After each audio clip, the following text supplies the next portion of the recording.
ಬೆಳಗಾವಿ ಜಿಲ್ಲೆಯ ಹಿರಿಯ ಮಾಜಿ ಶಾಸಕಿ ಆದಂತ ಶ್ರೀಮತಿ ಲಕ್ಷ್ಮೀ ಹೆಬ್ಬಾಳ್ಕರ್ ಮೇಡಮ್ ಅವರಿಗೆ ಈ ಕರ್ನಾಟಕ ರಾಜ್ಯದಲ್ಲಿ ಡಿ.ಕೆ. ಶಿವಕುಮಾರ್ ಸಾಹೇಬರ ನೇತೃತ್ವದಲ್ಲಿ ಅವರಿಗೆ ಒಂದು ಮಂತ್ರಿ ಪದ ಕೊಡ್ಬೇಕಂತ ನಾವು ವಿವಿಧ ದಲಿತ ಸಂಘಟನೆ ದಲಿತರ ಮುಖಂಡರ ಪರವಾಗಿ ನಾವು ಕೊಡ್ತಾ ಇದ್ದೇವೆ. ಈಗಾಗಲೇ ನಾವು ಶ್ರೀಮತಿ ಸೋನಿಯಾ ಗಾಂಧಿ ಅವರೇ, ಶ್ರೀ ರಾಹುಲ್ ಗಾಂಧಿ ಅವರಿಗೆ, ಶ್ರೀ ಮಲ್ಲಿಕಾರ್ಜುನ್ ಖರ್ಗೆ ಅವರಿಗೆ, ಶ್ರೀ ಡಿ.ಕೆ. ಶಿವಕುಮಾರ್ ಸಾಹೇಬ್ರಿಗೆ ದಲಿತ ಸಂಘಟನೆ ಪತ್ರ ಮುಖಾಂತರ ನಾವು ಈಗಾಗಲೇ ವಿನಂತಿ ಪತ್ರ ಕಟ್ಟಿದೆವು.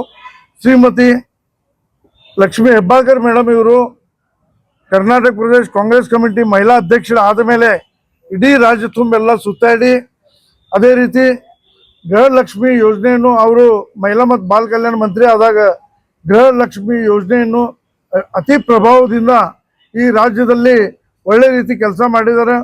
ಈಗ ಅಲ್ಲಿ 19 ಜನ ಈಗಾಗಲೇ ಮಂತ್ರಿಗಳು ತುಂಬಿದ್ದಾರೆ. ಆದರೆ ಬಾಬಾ ಸಾಹೇಬ್ ಅಂಬೇಡ್ಕರ್ ಹೇಳ್ದಂಗೆ ಹಿಂದೂ ಕೋಡ್ ಬಿಲ್ದಲ್ಲಿ ಮಹಿಳೆಯರಿಗೆ ಅವ್ರಿಗೆ ಹಿಂದೂ ಕೋಡ್ ಬಿಲ್ ಇಂಪ್ಲಿಮೆಂಟ್ ಆಗಲಿಲ್ಲ ಅಂತ ರಾಜೀನಾಮೆ ಕೊಟ್ಟು ಹೊರ ಹೋದರು.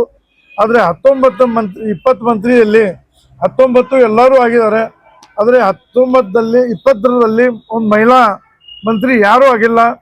ಇಲ್ಲಿ ಈಗಾಗಲೇ ಹೆಬ್ಬಾಳ್ಕರ್ ಮೇಡಮ್ ತಮ್ಮ ಕ್ಷೇತ್ರದಲ್ಲಿ ಭಾಳ ಒಳ್ಳೆ ರೀತಿಯಿಂದ ಕೆಲಸ ಮಾಡಿದ್ದಾರೆ. ಸ್ವಾತಂತ್ರ್ಯ ಸಿಕ್ಕ ಮೇಲೆ ಕಾಂಗ್ರೆಸ್ನಿಂದ ಗ್ರಾಮೀಣ ಕ್ಷೇತ್ರದಿಂದ ಮಹಿಳಾ ಪ್ರತಿನಿಧಿಯಾಗಿ 2ನೇ ಬಾರಿ ಅವರು ಚುನಾಯಿತ ಆದರು. ಇದು ಒಂದು ಹೆಮ್ಮೆ ವಿಷಯ. ಗೃಹಲಕ್ಷ್ಮಿ ಯೋಜನೆ ಮಾಡಿದ್ದವರ ದೇಶದಲ್ಲಿ ಬೇರೆ ಬೇರೆ ರಾಜ್ಯದಲ್ಲಿ ಆ ಯೋಜನೆ ತೊಗೊಂಡು ಹೋಗು ಅಲ್ಲಿ ಅಧಿಕಾರದಲ್ಲಿ ಬಂದರೆ ಅದಕ್ಕೆ ಶ್ರೀಮತಿ ಲಕ್ಷ್ಮೀ ಹೆಬ್ಬಾಳ್ಕರ್ ಅವರಿಗೆ ಎಲ್ಲ ದಲಿತ ಮುಖಂಡರ ಪರವಾಗಿ, ಯಾಕಂದರೆ ನಾವೆಲ್ಲ ಸಮಾಜದವರು ಇಲ್ಲಿ ಕೂಟಿದ್ದೆವು, ನಾವೆಲ್ಲರೂ ನಮ್ಮ ರಾಜ್ಯ ನಾಯಕರಿಗೆ AICCಗೆ KPCC ಅವ್ರಿಗೆ ವಿನಂತಿ ಮಾಡ್ಕೋತೀವಿ. ಲಕ್ಷ್ಮೀ ಹೆಬ್ಬಾಳ್ಕರ್ ಮೇಡಮ್ ಅವ್ರಿಗೆ ತಕ್ಷಣ ಈ ಮಂತ್ರಿಮಂಡಲದಲ್ಲಿ ಸ್ಥಾನ ಕೊಟ್ಟು ಉತ್ತರ ಕರ್ನಾಟಕದ ಅದು ವಿಶೇಷವಾಗಿ ಬೆಳಗಾವಿ ಗ್ರಾಮೀಣಕ್ಕೆ ಒಂದು ಸಾಮಾಜಿಕ ನ್ಯಾಯ ಕೊಡಬೇಕಂತ ವಿನಂತಿ ಮಾಡ್ಕೋತೀವಿ. ಅದೇ ರೀತಿ ಕರ್ನಾಟಕ ರಾಜ್ಯದಲ್ಲಿ ಇನ್ನೂವರೆಗೆ ST ಸಮಾಜದಿಂದ ಉಪಮುಖ್ಯಮಂತ್ರಿ ಸ್ಥಾನ ಸ್ವಾತಂತ್ರ್ಯ ಸಿಕ್ಕ ಮೇಲೆ ಯಾರಿಗೆ ಕೊಟ್ಟಿಲ್ಲ. ಸನ್ಮಾನ್ಯ ನಮ್ಮ ಹಿರಿಯ ಮುಖಂಡ ಆದಂಥ ಮತ್ತು ಎಲ್ಲರಿಗೆ ಬೇಕಾದಂಥ ಶ್ರೀ ಸತೀಶಣ್ಣ ಜಾರಕಿಹೊಳಿ ಇವರು ಭಾಳ ಪ್ರಭಾವಶಾಲಿ ನಾಯಕರಾಗಿ ರಾಜ್ಯದಲ್ಲಿ ಒಳ್ಳೆ ಕೆಲಸ ಮಾಡ್ತಿರ್ತಾರೆ. ಅವ್ರಿಗೆ ST ಸಮಾಜ ಕೋಟಾದಿಂದ ಉಪಮುಖ್ಯಮಂತ್ರಿ ಸ್ಥಾನ ಅವ್ರಿಗೆ ಕೊಡಬೇಕು. ಯಾಕಂದರೆ ಉತ್ತರ ಕರ್ನಾಟಕ ಒಂದು ನ್ಯಾಯ ಕೊಟ್ಟಗತೆ ಆಗ್ತೈತಿ.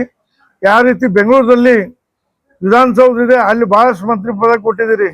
ಅದೇ ರೀತಿ ಬೆಳಗಾವಿಯಲ್ಲಿ ಕೂಡ ಸುವರ್ಣ ವಿಧಾನಸೌಧ ಇದೆ, ಇಲ್ಲಿ ನಮಗೆ ಉಪಮುಖ್ಯಮಂತ್ರಿ ಸ್ಥಾನ ಬೇಕು, ಅದು ಶ್ರೀ ಸತೀಶಣ್ಣ ಜಾರಕಿಹೊಳಿ ಕೊಡಬೇಕು. ಅದು ಅದೇ ರೀತಿ ಮಹಿಳಾ ಕ್ಯಾಬಿನೆಟ್ ದರ್ಜೆ ಮಂತ್ರಿ ಲಕ್ಷ್ಮೀ ಅಕ್ಕ ಹೆಬ್ಬಾಳ್ಕರ್ ಕೊಡಬೇಕಂತ ಭಾಳ ಒತ್ತಾಯವಾಗಿ ನಾವೆಲ್ಲರಿಗೂ ವಿನಂತಿ ಮಾಡ್ಕೊತಾ ಇದ್ದೇವೆ. ಮತ್ತು ನಾವು ಇದು ತಮ್ಮ ಬೇಡಿಕೆ ಈಡೇರಿಸ್ತಾರೆ ಅಂತ ನಮ್ಗೆ